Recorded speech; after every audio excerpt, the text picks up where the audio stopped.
The living room felt suffocating as my parents cornered me that Tuesday evening, their disappointed faces illuminated by the harsh overhead light. My father's voice cut through the tension like a blade. "You will not return to school until you apologize to your brother and make this right."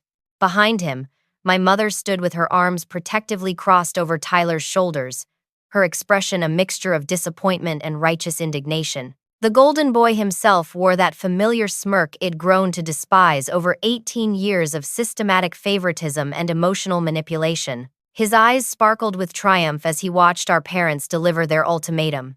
Knowing Head successfully painted himself as the victim once again, I looked at each of their faces, feeling something shift inside me like a tectonic plate preparing for an earthquake. Then I smiled calmly and said, "All right." 3 weeks before that confrontation, I was sitting in my bedroom reviewing calculus formulas when I heard Dad's booming voice echoing from downstairs. "Tyler, remember to maintain eye contact and speak clearly about your leadership experience." I rolled my eyes, knowing full well that Tyler's leadership experience consisted mainly of being captain of the debate team for exactly 2 weeks before quitting because it required too much preparation time. You see, I've always been the invisible daughter in our household. While Tyler stumbled through high school with barely passing grades, I maintained a 4.2 GPA, earned multiple scholarship offers, and spent my weekends volunteering at the local animal shelter. But somehow, Tyler remained the shining star in our parents' eyes, despite his pattern of mediocrity and excuse, making that had defined his academic career. That particular evening, Tyler was conducting yet another mock college interview with Dad, preparing for his upcoming meeting with Northwestern University. The irony wasn't lost on me that he was applying to schools far beyond his academic capabilities, while I'd been told to be realistic about my college choices, despite having significantly better credentials. I needed my calculus textbook, which I'd left in the living room earlier while helping Mom with dinner. As quietly as possible, I descended the stairs and tiptoed toward the coffee table where my book lay beneath a stack of Tyler's college brochures. I moved with the stealth of a ninja, determined not to disturb their session. "So, Tyler, tell me about a time you overcame adversity," Dad prompted in his most professional tone. Tyler stammered. "Well, there was this time when I had to, deal with some family issues that affected my grades."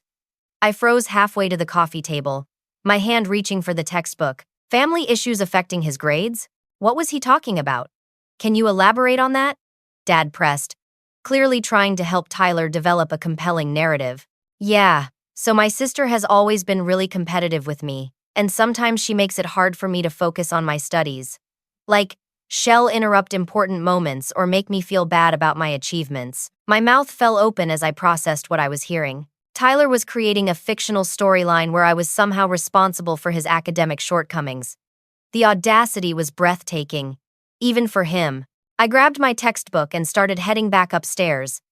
But Tyler's voice grew louder as he warmed up to his fabricated tale. "Actually, just the other day, she deliberately interrupted one of my practice interviews and made me lose my concentration completely. That's when Dad noticed me on the staircase." "Jenna, what are you doing?" "Just getting my calculus book," I replied, holding up the textbook as evidence. Tyler's face immediately morphed into an expression of wounded frustration. "See? This is exactly what I'm talking about. She always has to make everything about her, even when I'm trying to prepare for something important." I literally just grabbed my book. I protested, confusion evident in my voice. Dad's expression hardened as he looked at me. "Jenna, your brother is trying to prepare for a crucial interview. Can't you see how disruptive this is?" "Disruptive?" I didn't even say anything until you asked me a direct question, but Tyler was already building momentum with his performance. "This is exactly what happened during my practice session last week. She came barging in, making noise, completely throwing off my concentration. I stumbled over my answers because she was being so distracting." I stared at him in disbelief. The practice session he was referring to had consisted of me quietly entering the room, retrieving my book, and leaving within 30 seconds. Tyler had stumbled over his answers because he hadn't prepared adequately, not because of any disruption it'd caused. Mom appeared from the kitchen, drawn by the escalating tension. "What's going on here?" Jenna interrupted Tyler's interview preparation again. Dad explained, his tone suggesting I'd committed some grave offense. "I got my textbook." I said, feeling like I was speaking a foreign language that no one could understand. Tyler shook his head sadly, as if bearing a tremendous burden. It's like she can't stand to see me succeed. Every time I try to work on something important, she finds a way to undermine it. The transformation was masterful. Within minutes, Tyler had repositioned himself from an unprepared student struggling with basic interview questions to a victim of sibling sabotage. Our parents ate it up like they were starving. Jenna, I'm very disappointed in you, Mom said, her voice filled with genuine hurt. Your brother is working so hard to secure his future, and instead of supporting him, you're actively undermining his efforts. That's not what happened, I insisted. But I could see from their expressions that my version of events was irrelevant. Dad stepped forward, assuming his most authoritative posture. This pattern of jealousy and attention seeking has to stop. You've had every advantage in this family, and instead of being grateful, you're trying to sabotage your brother's opportunities. Every advantage? I nearly laughed at the absurdity. Tyler had received a brand new car for his 16th birthday while I'd been told to save up for my own transportation. Had gotten expensive SAT tutoring while I'd been handed a used prep book and told to figure it out myself. His college application fees had been paid without question, while I'd been lectured about budgeting and financial responsibility. Why don't you go to your room and think about how your actions affect others? Mom suggested, though it sounded more like a command than a suggestion. As I climbed the stairs, I could hear Tyler resuming his interview practice, his voice now confident and clear, as he spun tales about overcoming family challenges and developing resilience in the face of adversity. He was literally turning his own inadequacies into a compelling personal narrative, with me cast as the villain of his heroic journey. Later that evening, I was banished to Tyler's room to clean it as penance for my disruptive behavior. The task felt like adding insult to injury, but I decided to approach it with strategic thinking rather than resentment. That's when I discovered the hidden treasure trove beneath Tyler's bed. A cardboard shoebox, pushed far back against the wall, contained a collection of documents that told a very different story than the one Tyler had been presenting to our family. Failed algebra tests from sophomore year, carefully hidden from parental view. Progress reports showing multiple missing assignments and teacher comments about lack of effort. A forged signature on a parent-teacher conference request that had apparently never reached Mom and Dad. But the real bombshell was at the bottom of the box. My missing SAT prep materials, the ones Tyler had claimed were lost when I'd asked about them months earlier. The books were filled with my handwritten notes and practice schedules, clearly marked with my name. Had not only stolen my study materials but had lied directly to my face about their whereabouts while I struggled to afford replacement copies. As I sat there on Tyler's bedroom floor, surrounded by evidence of his deception, something crystallized in my mind. This wasn't just about one fabricated story or one stolen textbook. This was about a lifetime pattern of manipulation that our parents had not only enabled but actively supported. Tyler had learned that he could fail upward as long as he could find someone else to blame for his shortcomings, and I had become his convenient scapegoat. The golden boy had been tarnishing for years, but everyone was too blinded by his carefully constructed image to notice the rust. Sitting in Tyler's room with that shoebox of evidence, memories began flooding back like water through a broken dam. I remembered being 12 years old, working for weeks on a science fair project about renewable energy. I'd built a working model of a wind turbine, complete with LED lights that actually illuminated when the blades turned. The night before the fair, Tyler had accidentally knocked it over while housing in the hallway, destroying hours of meticulous work. While I cried over the broken pieces, Mom and Dad had immediately sprung into action to help Tyler with his last-minute project about volcanoes. They drove to 3 different stores to buy him supplies, stayed up until 2 in the morning helping him construct a baking soda eruption, and even printed his research report on high-quality paper. Tyler won second place while I stood next to my hastily repaired turbine, watching other students receive recognition for projects that had probably required less effort than Tyler's rescue mission. The pattern continued through middle school and high school with depressing consistency. When Tyler struggled with algebra, our parents hired him a private tutor. When I needed help with advanced chemistry, I was told to form a study group with classmates. When Tyler wanted to join expensive summer camps, the money appeared immediately. When I applied for a competitive science program that required a small fee, I was lectured about the value of earning opportunities through merit rather than financial assistance. But perhaps the most insidious aspect of this favoritism was how skillfully Tyler had learned to manipulate situations to his advantage. During junior year, Id spent months researching and writing a comprehensive essay about climate change for a national scholarship competition. Id conducted interviews with local environmental scientists, analyzed data from multiple sources, and crafted what I believed was compelling argument about renewable energy policy.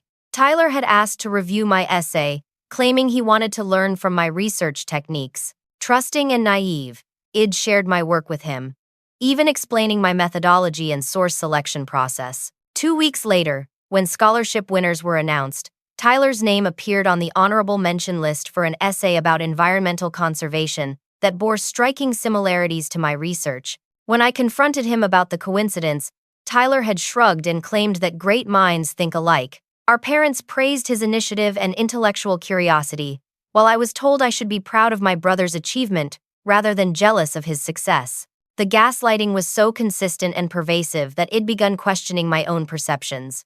Maybe I was overly sensitive. Maybe I was imagining the unfairness. Maybe Tyler really was just naturally talented and I was bitter about my own limitations. But the evidence in that shoebox told a different story entirely. Now, 3 weeks after discovering Tyler's cache of deception, I was being forced to endure the ultimate insult. Our parents had contacted my school principal, Dr. Martinez, demanding that I be suspended until I provided Tyler with a formal apology for sabotaging his college prospects. The conversation had apparently involved detailed descriptions of my pattern of disruptive behavior and jealous sabotage of Tyler's academic efforts. Dr. Martinez, a normally reasonable educator who'd known me for 4 years as a dedicated student, had seemed genuinely confused when she called me into her office. Jenna, your parents have raised some serious concerns about your behavior at home affecting your brother's academic preparation. They've requested that you be suspended from school until this matter is resolved through a family meeting and formal apology. Id sat in her office, listening to this surreal conversation, feeling like I'd been transported into an alternate universe where logic and truth held no meaning. Dr. Martinez, I interrupted a practice interview for literally 30 seconds to retrieve my textbook. That's the extent of my sabotage. Shed looked uncomfortable, clearly caught between parental demands and her own observations of my character. Your parents seem to believe this is part of a larger pattern of behavior that's been affecting Tyler's academic performance. Has Tyler's academic performance been a concern for the school? Ed asked, knowing full well that his grades had been mediocre for years. Dr. Martinez had paused diplomatically. We're committed to supporting all our students in achieving their potential. Translation. Tyler's performance had indeed been a concern, but she couldn't discuss another student's records, even with his sister. I understand you're in a difficult position, I'd said. But I want you to know that I will not be apologizing for something I didn't do. If my parents want to suspend my education over this manufactured crisis, that's their choice to make. The suspension had been effective immediately. While Tyler continued attending school, basking in the sympathy of teachers who believed he was struggling with family issues, I was confined to house arrest, supposedly reflecting on my destructive behavior. But Tyler had miscalculated the impact of his latest manipulation. Instead of breaking my spirit or forcing my compliance, the suspension had given me something far more valuable: time and motivation to investigate the full extent of his deception. During my first day of enforced exile, I'd begun systematically documenting years of favoritism and manipulation. I photographed the contents of Tyler's shoebox, including the stolen SAT materials and hidden test failures. I reviewed family financial records, noting the dramatic disparities in spending between Tyler's expenses and my own. I compiled a detailed timeline of incidents where Tyler had received benefits, assistance, or forgiveness while I'd been held to entirely different standards. But the most damaging discovery came when I decided to check our family's mail, something I'd never paid attention to before. Hidden in Tyler's bedroom closet, beneath a pile of laundry that clearly hadn't been washed in weeks, I found a stack of opened envelopes addressed to me. College acceptance letters, scholarship notifications, and program invitations that I'd never seen before. Tyler had been intercepting my mail for months, systematically hiding opportunities that could have transformed my future. Among the hidden correspondence was a full-ride scholarship offer to Northwestern University, the same school where Tyler was desperately trying to gain admission. The deadline for acceptance had passed 3 days earlier. As I sat there holding that letter, feeling the weight of a lost opportunity that could have changed my entire trajectory, something shifted inside me permanently. This wasn't just sibling rivalry or family dysfunction. This was deliberate, calculated sabotage designed to limit my opportunities while protecting Tyler's fragile ego. The golden boy had been systematically destroying my future to preserve the illusion of his own superiority, and our parents had been unwittingly complicit in his scheme. But Tyler had made one crucial mistake. Had given me the time and motivation to uncover the truth, and now I had both the evidence and the determination to expose everything. The game was about to change completely. My suspension might have been intended as punishment, but it became the most productive week of my academic life. While Tyler continued his charade at school, I launched a comprehensive investigation into our family dynamics that would have impressed a professional researcher. My first call was to Mrs. Patterson, our school counselor, who'd been advocating for students like me for over 20 years. I explained the situation carefully, providing context about the suspension and my concerns about Tyler's behavior patterns. "Jenna, I have to tell you, some things are starting to make sense now," Mrs. Patterson said after listening to my account. "Tyler actually visited my office several times this semester, expressing concerns about your emotional stability and suggesting that family stress was affecting both of your academic performances." My blood pressure spiked. "What kind of concerns?" "He claimed you'd been exhibiting erratic behavior, mood swings, and what he described as obsessive competition with his achievements. He suggested that family counseling might be beneficial because your behavior was creating a toxic environment." The manipulation was even more extensive than I'd realized. Tyler hadn't just been sabotaging my opportunities. Had been proactively building a narrative about my mental health to discredit any future allegations I might make against him. "Mrs. Patterson, do you have records of my behavior or academic performance that would support those claims?" "Absolutely not. Your record shows consistent academic excellence, positive teacher feedback, and mature, responsible behavior." That's actually why his comments seemed strange to me. But I thought perhaps there was family stress I wasn't seeing. I spent the next hour explaining the full scope of Tyler's deception, including the intercepted mail and hidden evidence. Mrs. Patterson listened with growing concern, taking detailed notes about the pattern of manipulation it uncovered. "Jenna, what Tyler has done regarding your mail could constitute a federal crime. Intercepting someone else's postal correspondence is mail tampering, which is illegal regardless of family relationships." That afternoon, I called my Aunt Patricia, my dad's sister who lived across town.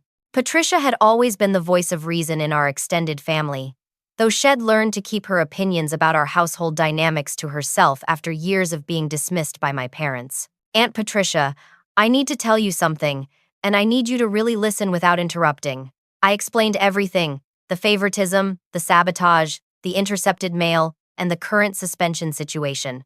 Patricia listened in stunned silence, occasionally making small sounds of dismay as the full picture emerged.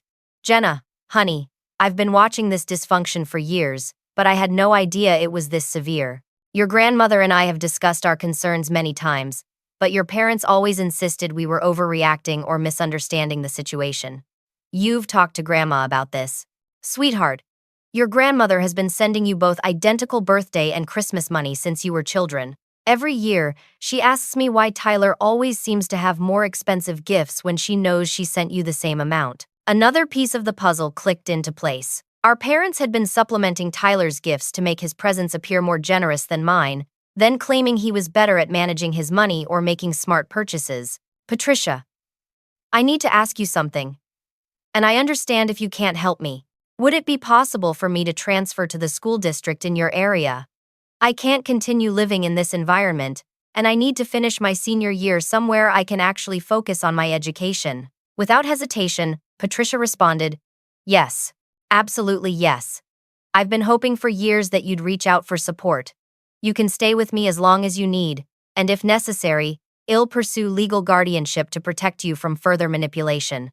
Over the next 2 days, Patricia and I worked systematically to arrange my transfer. The process was more straightforward than I'd expected, particularly with Mrs. Patterson's support and documentation of the family conflict affecting my education, but I wasn't finished building my case. I contacted my grandmother directly, explaining the situation and asking about the birthday money discrepancies.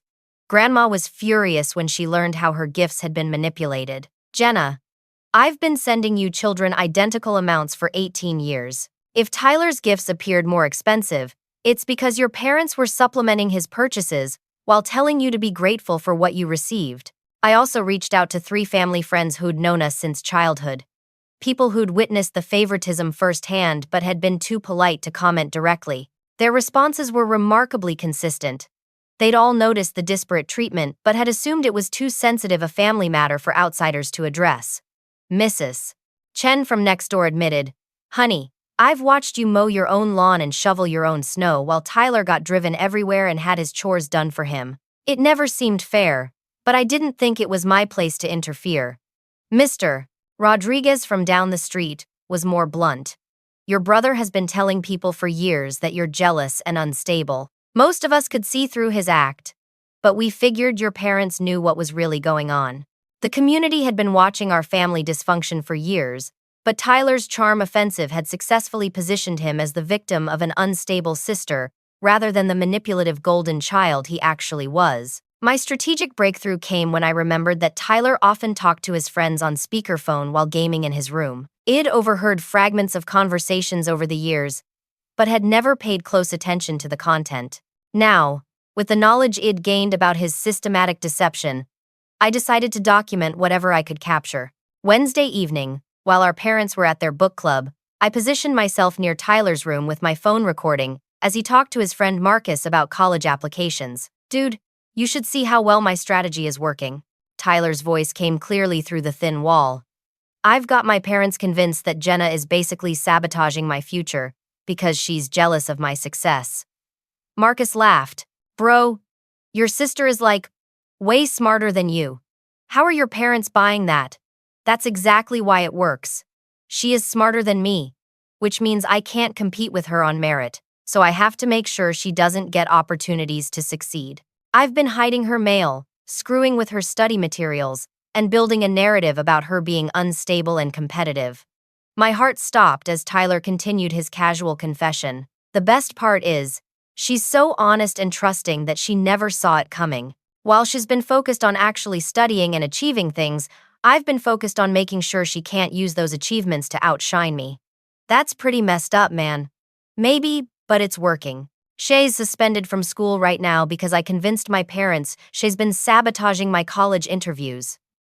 Meanwhile, I've been planning to take credit for all her volunteer work and charity projects on my applications. Who's going to fact-check that we've both been involved in the same activities?" The recording continued for another 10 minutes as Tyler detailed his systematic campaign of manipulation and sabotage. Had been actively undermining my future for years while presenting himself as the victim of my alleged instability. But I'd also uncovered something else during my investigation. Tyler's college application strategy was entirely dependent on lies, exaggerations, and plagiarized material. His personal essay contained paragraphs lifted directly from online sources. His activity list included leadership positions he'd never held and volunteer work he'd never performed. His character references included teachers who barely knew him and friends who'd agreed to lie about his involvement in community service. Tyler's entire college application was a house of cards built on deception, and I now had the evidence to prove it. The Golden Boy's carefully constructed image was about to shatter completely, and this time, our parents wouldn't be able to piece it back together. Thursday morning arrived with crisp October air and the kind of clarity that comes from making life-changing decisions. I'd spent the night finalizing my transfer paperwork and packing the belongings I'd need for my new life with Aunt Patricia. My plan was elegant in its simplicity. I would disappear from Tyler's narrative completely, leaving him to face the consequences of his lies without a convenient scapegoat. I arrived at school before dawn, using the key Mrs. Patterson had given me for early morning tutoring sessions. The hallways were empty and quiet, creating an almost sacred atmosphere as I systematically emptied my locker of 4 years' worth of academic memories. My debate team trophies went into the first box, followed by my National Honor Society certificate and my perfect attendance awards. 4 years of accumulated textbooks, scientific calculators, and art supplies filled 2 additional boxes. I left behind only the school, issued items, and a handwritten note for my teachers explaining that I was transferring schools and thanking them for their support. The process felt ceremonial, like I was performing a ritual of liberation rather than simply moving my belongings. Aunt Patricia arrived precisely at 7:30, backing her minivan up to the school's side entrance where I'd stacked my boxes. She moved efficiently, helping me load everything without asking unnecessary questions or expressing doubt about my decision. "Are you sure about this, honey?" she asked as we loaded the final box. I've never been more sure of anything in my life. Tyler's arrival at school was perfectly timed for maximum dramatic impact. He pulled into the parking lot just as Patricia and I were securing the last of my belongings in her van, his face initially showing confusion that quickly morphed into alarm as he processed what he was seeing. I watched through the passenger window as Tyler sprinted toward the building, his backpack bouncing awkwardly as he ran. He disappeared through the main entrance, presumably heading straight for my locker to confirm his worst fears. 2 minutes later, he emerged from the building looking frantic, his phone already pressed to his ear. I could see his mouth moving rapidly as he spoke, his free hand gesturing wildly in the air. "Let's go," I told Patricia. "I want to be completely moved in before he figures out how to contact me." The transfer to Patricia's school district had been surprisingly straightforward once Mrs. Patterson provided documentation of the family conflict affecting my education. Lincoln High School, my new academic home, offered smaller class sizes, better counseling resources, and a more supportive environment for students facing family difficulties.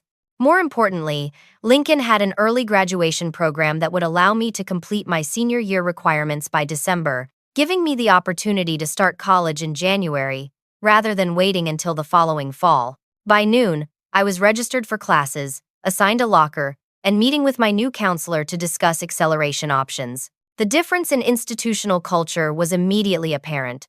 Instead of treating family conflict as a disciplinary issue, Lincoln's staff approached it as a student support challenge requiring collaborative solutions. My new counselor, Miss Rodriguez, reviewed my transcripts with genuine enthusiasm. "Jenna, your academic record is exceptional. With your credit load and GPA, early graduation is definitely achievable. In fact, we can probably arrange for you to earn college credit through our dual enrollment program." For the first time in months, I felt like an adult was treating my education as a priority rather than a secondary consideration to family peace. Meanwhile, Tyler was apparently experiencing the full consequences of my disappearance. Patricia's phone rang continuously throughout the afternoon as my parents tried to locate me and demand explanations for my dramatic overreaction. "Patricia, where is Jenna? She's completely disappeared from school and taken all her belongings. This is ridiculous behavior, and we need her to come home immediately." Dad's voice was barely controlled anger when Patricia put him on speaker. "She's safe, and she's where she needs to be," Patricia replied calmly. "Maybe you should be asking yourself why your daughter felt the need to leave home rather than demanding that she return to an environment that's been destructive to her well-being." Destructive? We've given that girl every opportunity, every advantage. She's throwing a tantrum because she can't handle Tyler's success. Patricia's response was measured but firm. "I've been watching your family dynamics for 18 years, and what I've seen is systematic favoritism that would be emotionally damaging to any child. Jenna isn't throwing a tantrum. She's protecting herself from further psychological harm." The conversation escalated from there, with my parents alternating between threats, guilt trips, and demands for my immediate return. Patricia handled each approach with remarkable composure, consistently redirecting the conversation back to their responsibility for creating the circumstances that drove me away. Tyler's reaction was even more revealing than our parents' response. According to Patricia's neighbor, who taught at our old school, Tyler had spent the entire day in a state of barely contained panic, approaching teachers and administrators with increasingly frantic questions about transfer procedures and academic records. Had also been seen making multiple phone calls from his car during lunch, apparently trying to reach college admissions offices about updating his application materials. But Tyler's greatest fear was confirmed when he finally worked up the courage to call Aunt Patricia's house that evening. "Jenna, you have to come home. You're ruining everything for everyone." His voice was strained and desperate when I agreed to take his call. "I'm not ruining anything, Tyler. I'm removing myself from a toxic situation that was preventing me from reaching my potential. But what about Northwestern? What about my college applications? You know I need everything to go smoothly right now. The selfishness of his concerns was breathtaking. Even in crisis, Tyler's primary worry was how my actions might affect his interests, rather than any genuine concern for my well-being or acknowledgement of his role in creating the situation. Tyler, your college applications are your responsibility. They always should have been. You don't understand. I've been counting on certain things, and if you're not around to, if the family situation changes. He caught himself before completing the thought, but his meaning was clear. Tyler had been counting on my continued availability as a scapegoat for his failures and a source of material he could appropriate for his own benefit. If I'm not around to what? Tyler, to take the blame for your problems? To provide you with material you can claim as your own achievements. Silence stretched across the phone line as Tyler realized I was no longer the naive, trusting sister had been manipulating for years. I don't know what you think you know, but you're making a huge mistake. Mom and Dad are talking about serious consequences if you don't come home and apologize for this whole mess. What kind of consequences? College funding. They're saying if you can't be part of this family, maybe they shouldn't be responsible for your education expenses. The threat was entirely predictable, and I was prepared for it. Tyler, tell Mom and Dad that I've already arranged alternative funding for college through scholarships and financial aid. Unlike you, I've been planning for the possibility that I might need to be financially independent. I could hear Tyler's breathing become more labored as he processed the implications of my statement. Jenna, please, you're my sister. We're supposed to support each other. Support each other. Tyler, you've been sabotaging my education for years. You've hidden my mail, stolen my study materials, and lied to our parents about my behavior. That's not support. That's systematic destruction. I don't know what you're talking about. I found your shoebox, Tyler. I found the hidden test failures, the forged signatures, and my stolen SAT prep materials. I also have recordings of you admitting to your friends that you've been deliberately sabotaging my opportunities. The silence that followed was deafening. We can work this out, Tyler finally said, his voice barely above a whisper. No, Tyler, we can't work this out. You've burned that bridge completely.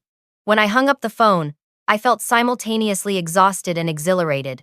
For the first time in my life, I'd confronted Tyler with direct evidence of his manipulation, without our parents there to automatically side with him and dismiss my concerns. But I wasn't finished with my strategic response. The next phase of my plan would force Tyler to confront the full consequences of years of lies and manipulation. And this time, our parents wouldn't be able to rescue him. Friday morning brought a delicious sense of anticipation as I settled into my first official day at Lincoln High School. My new classmates were welcoming, my teachers were engaged, and for the first time in years, I felt like I could breathe freely in an academic environment. But 20 miles away, Tyler was experiencing a very different kind of morning. According to my friend Sarah, who still attended our old school, Tyler had arrived looking haggard and distracted, spending his free period frantically searching through my former locker and interrogating anyone who might know about my transfer plans. He kept asking if you'd said anything about posting stuff online. Sarah texted me during lunch, like he was really worried about something specific you might share. I smiled as I read her message. Tyler's paranoia was entirely justified, though he had no idea how extensively ID documented his deception. The real drama began that afternoon when Tyler received an unexpected summons to the guidance office. Mrs. Patterson had apparently decided that my family situation warranted administrative attention, and Shed requested meetings with both Tyler and our parents to discuss the circumstances surrounding my transfer. Tyler, we're concerned about the family conflict that led to your sister's transfer, Mrs. Patterson began, according to the account she shared with me later. We want to make sure you're receiving adequate support during this difficult time. Tyler immediately launched into his victim narrative, describing my increasingly erratic behavior and obsessive competition that had been creating family stress for months. She's always been jealous of my achievements. But lately, it's gotten much worse. She's been actively trying to sabotage my college preparation, and my parents finally had to take action to protect my future. Mrs. Patterson listened to his carefully rehearsed speech, taking notes that made Tyler increasingly confident in his performance. But then she asked a question that stopped him cold. Tyler, your sister mentioned that some of her personal study materials went missing recently. Do you know anything about that? The blood drained from Tyler's face as he struggled to maintain his composure. I don't know anything about her study materials. Maybe she misplaced them because she's been so stressed about college applications. Specifically, her SAT prep books with her handwritten notes. She seemed quite concerned about locating them. Tyler's hands began to fidget as he realized Mrs. Patterson might know more than she was initially revealing. I haven't seen any SAT books. If she lost them, that's not my responsibility. Of course not, but it would be helpful if we could locate them, since they contained months of her preparation work. The meeting continued with Mrs. Patterson asking increasingly specific questions about family dynamics, academic support, and college preparation resources. With each question, Tyler's answers became more defensive and contradictory. But the real panic set in when Tyler returned home that afternoon to find our parents in the living room with serious expressions and a stack of documents spread across the coffee table. "Tyler, sit down. We need to have a conversation." Dad's voice carried an unfamiliar edge of uncertainty. Mom held up a printed email. "We received some concerning information from Aunt Patricia today. She's made some serious allegations about family dynamics and your behavior toward Jenna." Tyler's carefully constructed world began crumbling as our parents read Patricia's detailed email outlining my discoveries, the hidden test failures, the intercepted mail, the stolen study materials, and the recorded conversations with his friends. "These are serious accusations, Tyler. Patricia claims to have documentation supporting these allegations." "That's crazy," Tyler responded, his voice rising with desperation.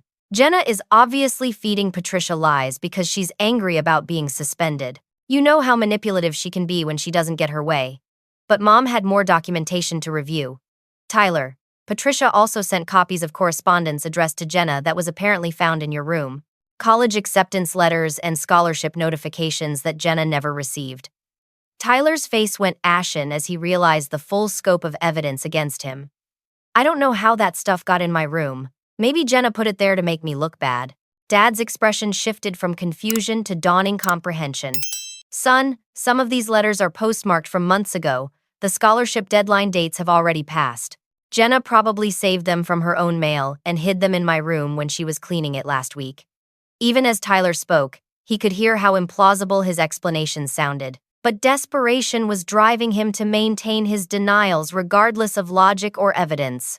Mom stood up and began pacing, a sure sign that her maternal instincts were finally awakening to the possibility that they'd been systematically deceived. "Tyler, I want you to go upstairs and bring down everything in your room that belongs to Jenna.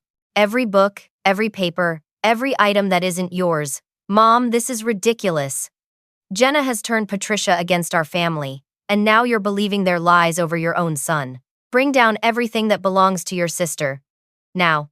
20 minutes later, Tyler returned with a plastic bag containing my stolen SAT prep books, still marked with my name and filled with my handwritten notes. He also produced 2 of my favorite novels that it'd been searching for since summer, and a scientific calculator that it assumed was lost. The evidence was overwhelming, but Tyler continued his desperate denials. "She must have put that stuff in my room when she was snooping around. This is exactly the kind of manipulative behavior I've been trying to tell you about."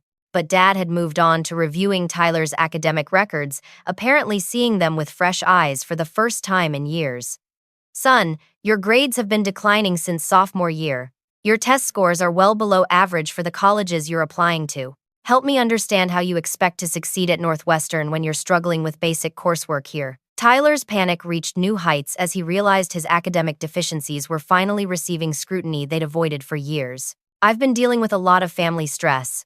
It's hard to focus on schoolwork when there's constant drama at home." "What family stress?" "Until this week, we thought things were going well with your college preparation. Jenna's behavior has been affecting my concentration for months. The jealousy, the competition, the constant undermining. It's created a toxic environment that makes it impossible for me to perform at my potential."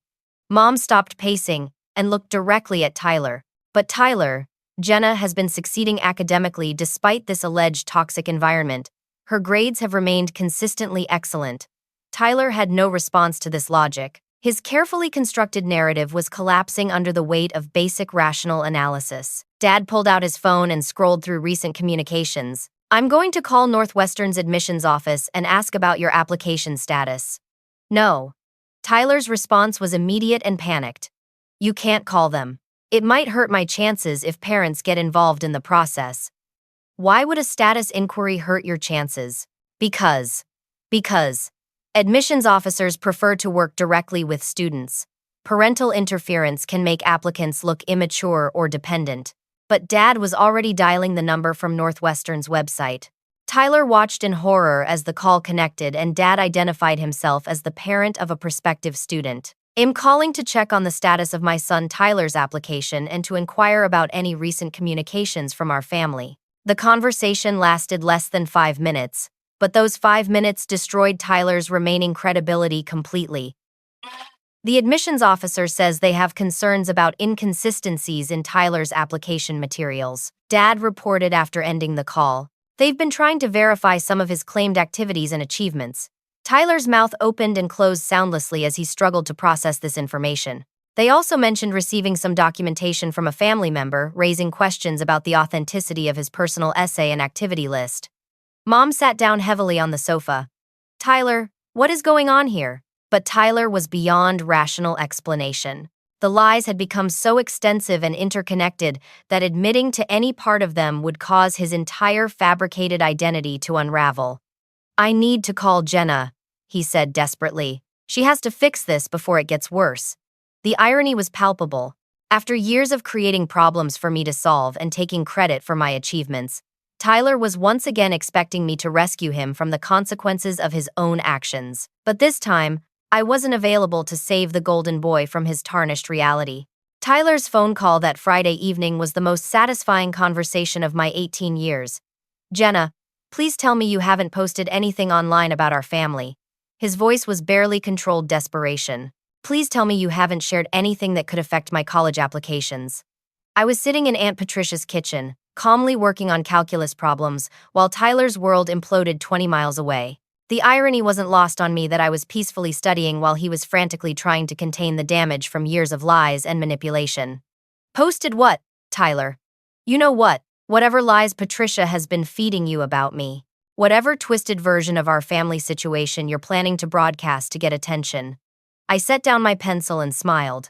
Tyler, I haven't posted anything yet, but I'm curious about why you're so worried about the truth being shared publicly. It's not the truth. You're taking isolated incidents out of context and creating a narrative that makes me look bad. This could destroy my future. Your future? Tyler, what about my future? What about the scholarship opportunities you hid from me? What about the study materials you stole? What about the years of sabotage that could have prevented me from reaching my potential? Silence stretched across the phone line as Tyler struggled to respond. I don't know what you think you found, but you're misinterpreting everything. If there were some misunderstandings or miscommunications, we can work through them as a family. Misunderstandings? Tyler, I have recordings of you admitting to your friends that you've been deliberately sabotaging my opportunities because you can't compete with me academically. I heard Tyler's sharp intake of breath as he realized I had documented evidence of his confessions. I was just talking. People exaggerate when they're talking to friends, so you were lying to Marcus when you bragged about hiding my mail and building a false narrative about my behavior? Or are you lying to me now when you claim it was just exaggeration? Tyler was trapped in his own web of deception, unable to maintain consistent stories about his motivations and actions. Jenna, I'm begging you, don't do anything that could hurt my college prospects.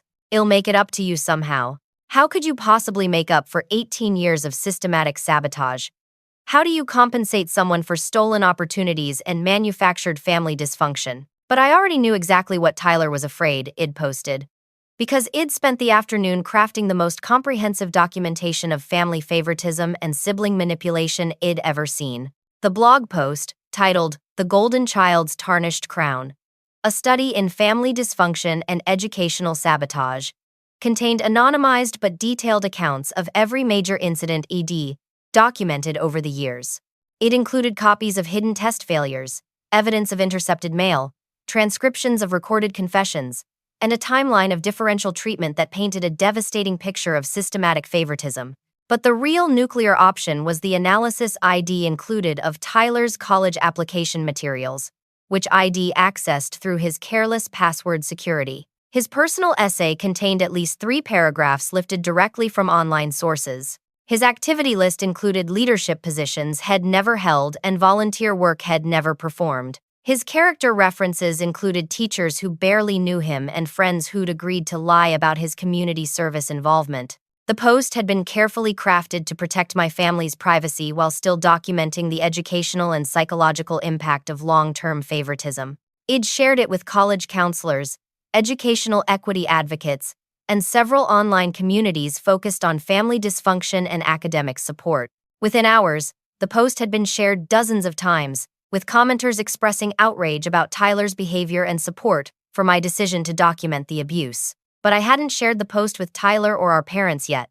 I wanted them to experience the full weight of uncertainty about what I might reveal before showing them the actual documentation. Tyler, I've been thinking about everything you said regarding family stress affecting academic performance. You've claimed for years that family dysfunction has been limiting your potential. Right. I mean, sometimes family issues can make it hard to focus, so you should be grateful that I'm finally addressing the family dysfunction that's been holding you back. If toxic family dynamics have been preventing you from succeeding, eliminating those dynamics should improve your performance. Tyler couldn't argue with his own logic without admitting that his previous explanations had been fabricated. But Tyler, I'm curious about something else. If family stress has been affecting your grades, why haven't you been seeking support from school counselors or teachers? Why haven't you been documenting the specific ways that family issues were limiting your academic performance? I didn't want to make our family problems public. Interesting. Because, according to Mrs. Patterson, you've actually been quite vocal about sharing your version of our family problems with school officials. You've described me as emotionally unstable and competitively obsessive to multiple adults in positions of authority. Tyler realized he'd been caught in another contradiction. He'd been perfectly willing to share negative information about me with authority figures while claiming he was too private to seek legitimate support for his own alleged struggles. That's different. I was trying to get help for you, not complaining about my own problems. Help for me? Tyler, you convinced our parents to suspend me from school. How is that helping me? Our conversation continued for another 20 minutes, with Tyler growing increasingly desperate as he realized that his years of manipulation had finally been exposed to someone who was no longer willing to accept his version of events. Jenna, what do you want from me? What would it take for you to not post anything that could hurt my future? The question revealed everything about Tyler's priorities. Even in crisis, he was thinking about negotiation and damage control rather than genuine accountability or personal growth. Tyler, I want you to tell Mom and Dad the truth about everything. I want you to admit to hiding my mail, stealing my study materials, and lying about my behavior. I want you to acknowledge that you've been systematically sabotaging my opportunities while positioning yourself as a victim. I can't do that. It would ruin everything I've worked for. Everything you've worked for? Tyler, you've worked to avoid accountability, avoid effort, and avoid facing your own limitations. That's not an achievement. That's a character deficiency. When I hung up the phone, Tyler had made no commitments to honesty or accountability. His only concern remained protecting himself from the consequences of his actions. But by Saturday morning, those consequences had already begun manifesting in ways Tyler couldn't control or manipulate. Northwestern University had contacted our parents directly, informing them that Tyler's application was under review for potential academic integrity violations. 2 other schools had withdrawn their consideration of his application entirely after receiving documentation about his falsified activity claims. Our high school had initiated an investigation into potential plagiarism in Tyler's recent assignments, and several of his character references had contacted the school expressing concern about their association with his applications. Most devastatingly for Tyler's carefully constructed image, word had begun spreading through our social circles about the family dysfunction he'd been hiding. Friends and neighbors who'd previously admired his charm and academic confidence were beginning to question the foundation of his reputation. Tyler's golden crown hadn't just tarnished.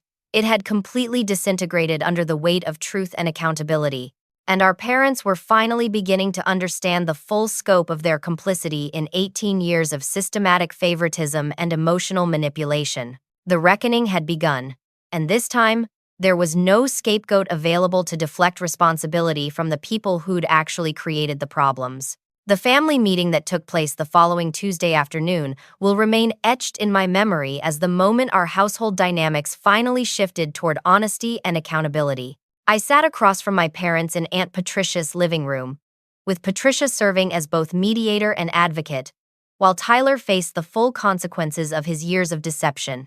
Mom spoke first, her voice heavy with genuine remorse. "Jenna, we owe you an apology that's 18 years overdue. We've spent so much energy protecting Tyler from failure that we never stopped to consider how our favoritism was affecting you or enabling his manipulative behavior." Dad nodded, looking older than I'd ever seen him. "We thought we were helping Tyler build confidence and resilience. Instead, we created a young man who believes he's entitled to success without effort and justified in sabotaging others to maintain his advantages." Tyler sat silently throughout their apologies, his usual charm and deflection tactics rendered ineffective by the overwhelming evidence of his manipulation. The Northwestern application had been officially withdrawn after the university confirmed multiple instances of plagiarism and falsified information. His backup schools had followed suit once word spread through admissions networks about his integrity violations. "Tyler," Patricia said firmly, "your parents and sister are willing to work with you on rebuilding trust and accountability. But that process requires genuine acknowledgement of the harm you've caused and authentic commitment to changing your behavior patterns." Tyler's response was barely audible. "I know I messed up. I know I made bad choices, but I never meant for things to get this complicated." I leaned forward, making direct eye contact with my brother for what felt like the first time in years. "Tyler, this wasn't about things getting complicated. This was about you making deliberate decisions to prioritize your own interests over my well-being, my opportunities, and my future. The complexity came from maintaining lies, not from making initial mistakes." "You're right," Tyler said, tears finally beginning to flow. "I was jealous of how smart you are, how easily school came to you, how much you achieved without anyone having to push you or make excuses for you. I thought if I could just level the playing field somehow, maybe I could feel successful too." Mom reached over and took my hand. "Jenna, we should have seen what was happening. We should have questioned why Tyler always seemed to be struggling while you thrived despite supposedly identical family support. The truth is, you weren't providing identical support," I replied gently but firmly. "Tyler received tutoring, test prep, college consulting, and emotional protection from consequences. I received expectations, criticism, and lectures about self-reliance. The disparity was obvious to everyone except the three of you." Dad cleared his throat. "We've enrolled Tyler in community college for the spring semester, with the understanding that he'll need to prove his academic integrity and work ethic before we'll support any future transfer applications. He'll also be working part-time and contributing to household expenses as part of learning real accountability." Tyler nodded, accepting his changed circumstances with more grace than I'd expected. "I'm also starting counseling to work on the entitlement and manipulation patterns that created this mess. I need to figure out how to be successful through my own efforts rather than by undermining other people." The conversation continued for over 2 hours, with each family member acknowledging their role in our dysfunction and committing to specific behavioral changes moving forward. For the first time in my memory, Tyler was held to the same standards of honesty and accountability that I'd always faced. But the most meaningful moment came when Dad pulled out an envelope addressed to me. "This came yesterday. We wanted you to open it with the whole family present." Inside was a full scholarship offer to a prestigious university, awarded based on my academic achievements and the essay I'd written about overcoming family adversity. The scholarship included tuition, housing, and a stipend for educational expenses. Mom smiled through her tears. "Your courage in documenting our family problems and Tyler's sabotage helped the scholarship committee understand the real obstacles you've overcome to achieve academic success. They were impressed by your resilience and independence." Tyler looked up from his hands. "Jenna, I'm genuinely happy for you. You deserve every opportunity you've earned, and I'm sorry it took this crisis for me to acknowledge that." The next few months became a period of genuine healing and growth for our family. Tyler struggled initially with community college coursework, but gradually developed better study habits and time management skills without anyone available to blame for his difficulties.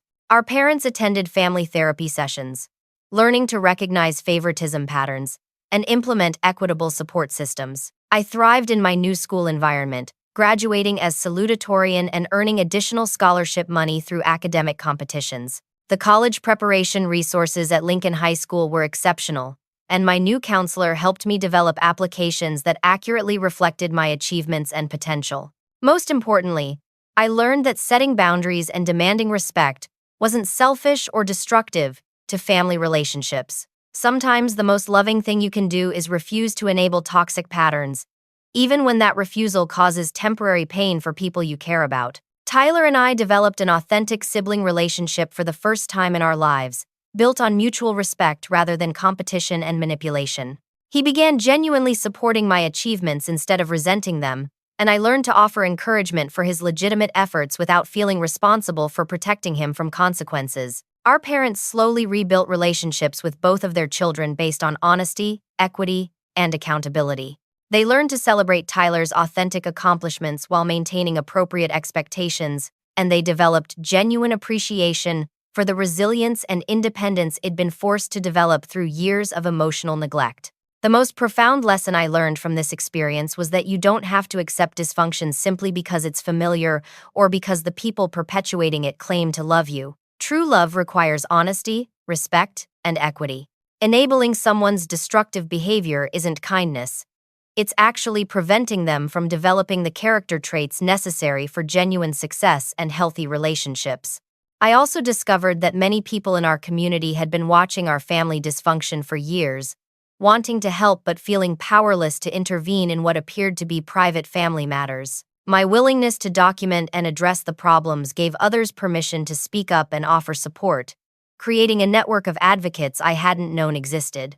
Today, 3 years later, Tyler has successfully transferred to a 4-year university, where he's studying business and maintaining a solid B average through his own efforts. Has developed genuine leadership skills through volunteer work and has learned to build friendships based on mutual respect rather than manipulation. Our parents have become advocates for recognizing and addressing favoritism in families, sometimes sharing our story with other parents who are struggling with similar dynamics. They've learned that true parental love means helping each child develop their individual potential rather than protecting one child at the expense of another. I completed my undergraduate degree with highest honors and am currently pursuing graduate studies in educational psychology, focusing on family systems and academic achievement. My research interests include identifying and addressing favoritism patterns that can limit children's potential and damage sibling relationships. The Golden Boy's tarnished crown became the catalyst for genuine family healing, authentic personal growth, and a much deeper understanding of what it means to love and support each other in healthy ways. Now I want to hear from you. Have you experienced favoritism in your family, either as the preferred child or the overlooked one? How did those experiences shape your understanding of fairness and relationships? What strategies have you found helpful for addressing family dysfunction or setting healthy boundaries with people you love? Share your thoughts and experiences in the comments below. Your story might provide insight and encouragement for someone else navigating similar challenges. If this resonated with you, please like this video, subscribe for more stories about overcoming family dysfunction, and share it with someone who might benefit from hearing about the importance of authentic accountability in family relationships. Thank you for listening to my story, and remember that you deserve to be treated with respect and equity, regardless of family dynamics or traditional expectations. Sometimes the bravest and most loving thing you can do is refuse to accept less than you deserve.